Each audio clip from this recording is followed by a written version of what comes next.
Hey, I'm Tyler. Today we're going to do a quick tutorial in getting started on making a basic sans serif font using the Mac software Glyphs Mini 2.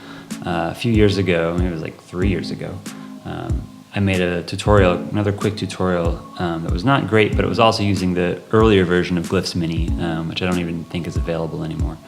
So Glyphs Mini 2 is great, but it's only for Mac. I'd hoped to do this with FontForge, which is a free open source piece of software for Mac, Windows, and Linux, but I just have trouble getting that thing working and stable on my setup. So we're gonna do Glyphs Mini 2. It's $50. I'm not endorsing it, but that's not a lot for a piece of software. That's a one-time fee, and the Glyphs community is great. But you can also get a free trial. So to get started, why don't you download that free trial for your Mac, and let's switch it over to the computer, and we'll go from there.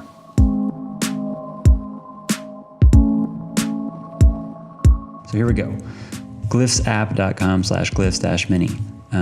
This is where you can get the trial free for 30 days, but worth every penny.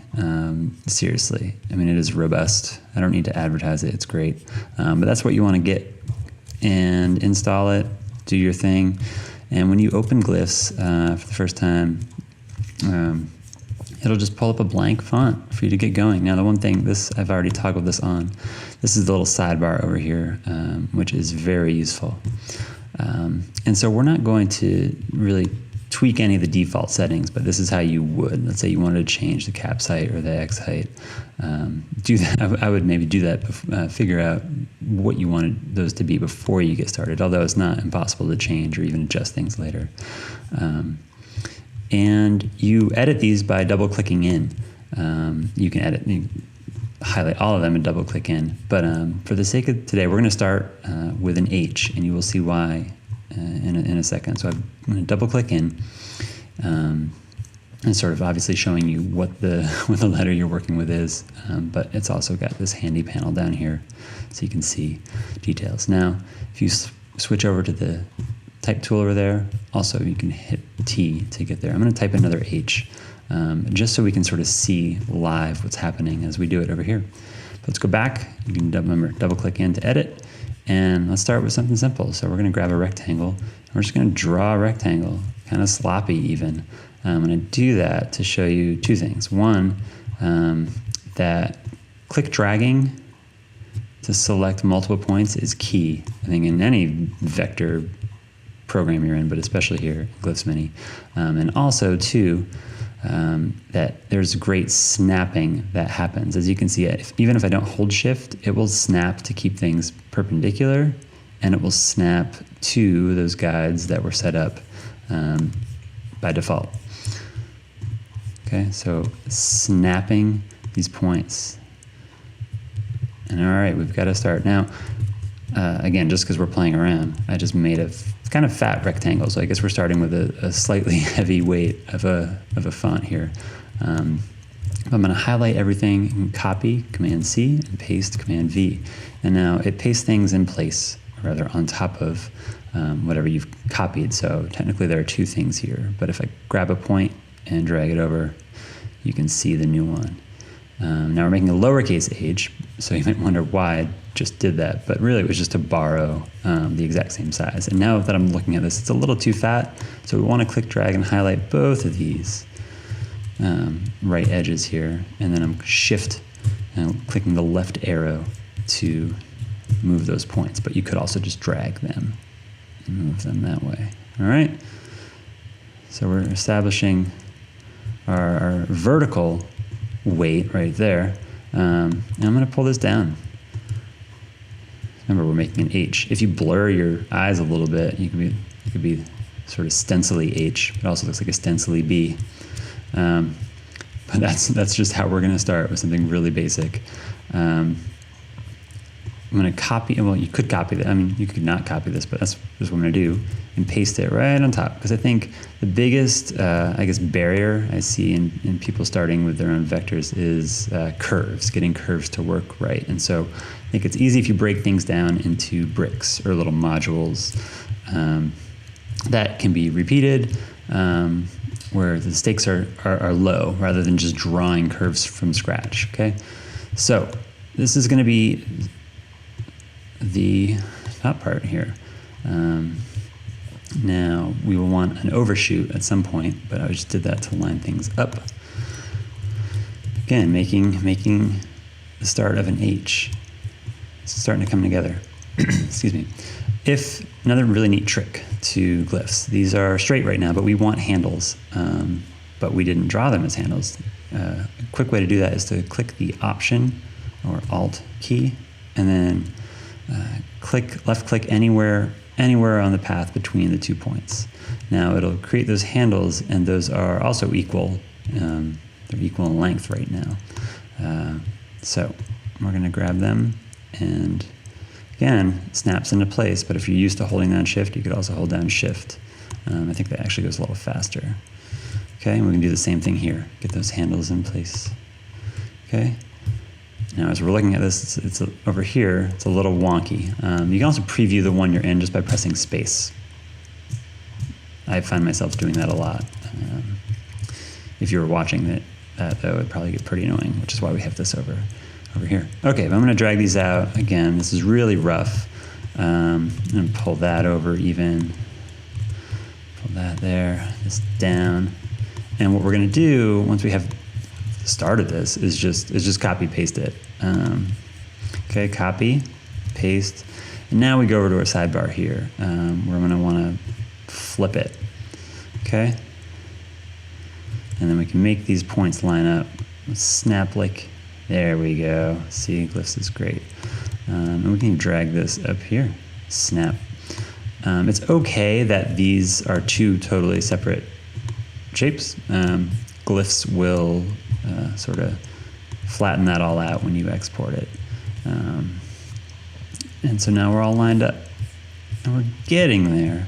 Again, this is where grabbing multiple handles even, or points, is sort of handy. And I'm just zooming in, zooming out as necessary. Pulling these over, making it look a little more legible. I'm not gonna labor over all the details of this H in particular, really just because I want to show how you can sort of extend quickly to other letters, so you can sort of start to get a rough copy of what you want to do with a font. But again, like I said, we need an overshoot there. So we'll take all of these, and we'll just move them up 10 points. I'm gonna hold down Shift and move it by 10. Might be overkill, we can adjust that later, not a big deal. But we have an H. It's not great, it's not horrible, it's legible, I think. But let's borrow it and make some other letters. So I'm just highlighting the whole thing. Let's type an N out, okay? We're just gonna paste it right in there, okay? Click drag, pull these down. We have a quick and dirty N. We'll wanna clean this up, just because at a small size, you might not even be able to tell what's going on there. Although with these Retina or high DPI displays, you do have a lot more latitude, I think, than you used to. But we've got a little bit of an N. But we can do that right now, actually. So let's grab this. We'll just make a new point right here. Okay, put that so that it's on this. Okay, you can see, move it. We'll just leave that there and pull that over a tiny bit. Maybe we want to pull this over and pull this down. We can type another N so we can see what's happening as we edit. That's not horrible. It's fine for our example, but we get this N and we can rough out a U by mirroring it and then flipping it. And we want it to line up so that we're shooting down below the baseline there.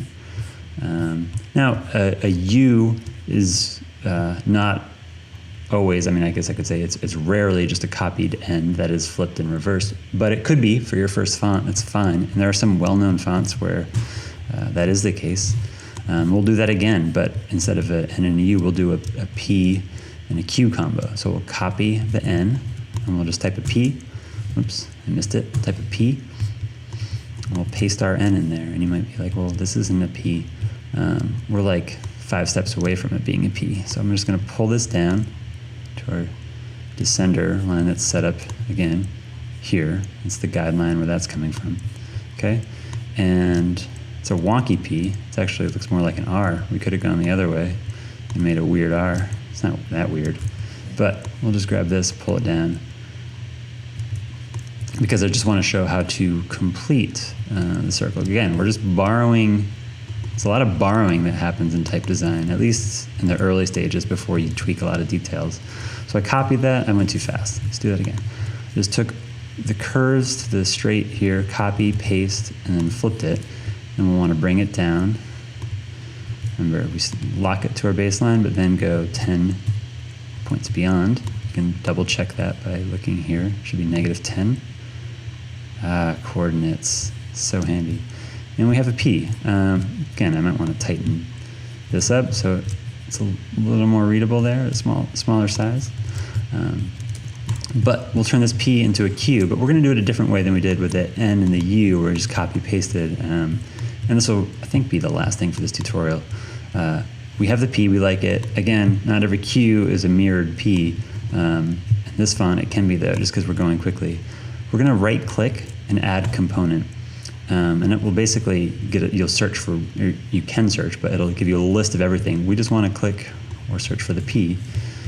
Select that. And now we have a P in our Q, but we just want to flip that around. Now you won't be able to move this by default.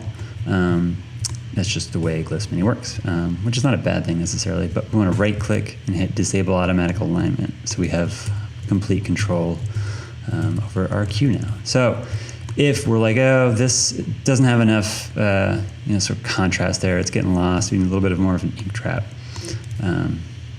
you can make a change here in your P, and because the Q is just using that as a component, the change will also be duplicated there. Okay? So we've got the basics here. It would not be hard to go from a P, even though I'm going to sound repetitive here. A B is not just a flipped P. When you start out making one, it really can be. And we're going to just pull that back up. And we'll just do one more letter so we can make an actual word. And it's an important letter, I think, T. Now there are a lot of different lowercase t's you can make. It's like, oh, we get copy pasting, we got a little quick, it's okay, we'll just delete that and pull that down. It's rare for a T to go up to the sender height. We can even drop it way down. But because all we've done is curves for our horizontals, we have nothing really establishing that flow here with the X height. So let's just make a T. And I think early on it's tempting to make things the same, or geometric, or rather the same, width, same vertical weight and horizontal weight, but optically I think it gets a little weird. So even though we copy pasted this to get the bar here, we're gonna pull it up to make it sort of better match the curves we've established over there. And we can line things up a little bit.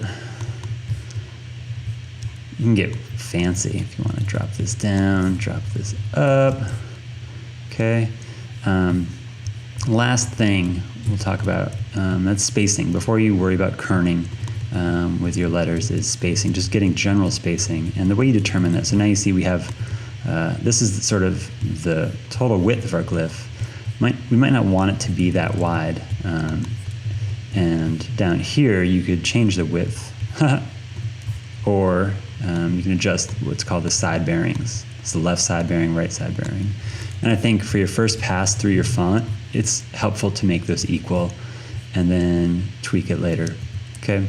So now we can write thump. Oh, almost. We can make a quick M, right? Let's grab the N.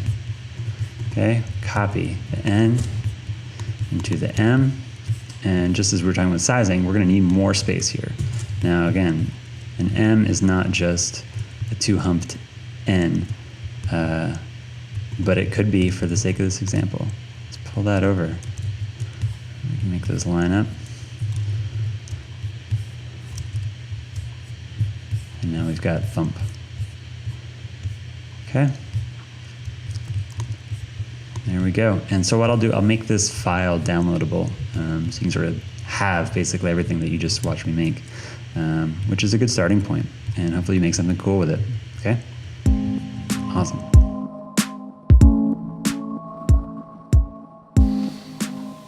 We good? That was like a piece of cake, right? Now this isn't done. This is really just the building blocks, but you can see the repetition in forms and just how quickly you can get up and running. And then obviously you can spend days tweaking individual letters. I mean, I'm gonna warn you, the hardest letter is probably S, uppercase and lowercase. But just keep at it, keep practicing. Shoot any questions my way, leave questions in the comment or on Twitter. I'm at Think, or on Instagram, I'm at Typler.